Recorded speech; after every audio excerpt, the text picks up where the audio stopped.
রাশেদ প্রধান বলেছে বেগম জিয়াকে কবর থেকে নিয়ে আসবে, জিজ্ঞাসা করবে। তো এই উগ্র আগে তো ছিল দস্তগীর গাজী সাহেবের লুঙ্গির তলায়, জানেন নাকি আপনারা? জানেন? মদ খেয়ে পাল হয়ে উল্টা হয়ে থাকতো, জানেন নাকি? সেই ছবি দেখছেন না আপনারা?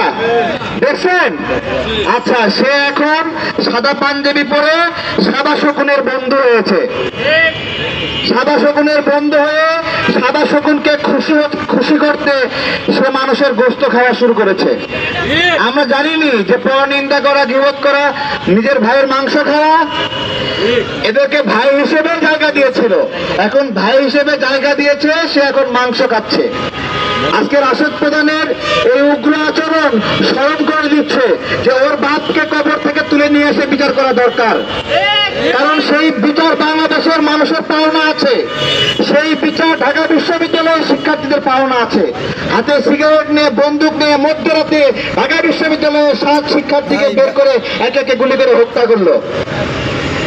এই খুনির ছেলে রাশেদ প্রধান আজকে গলা লম্বা করে কথা বলছে। কিসের জোরে কথা বলছে গলা লম্বা করে? মগবাজারের জোরে। তো মগবাজার নিজে তো লুঙ্গির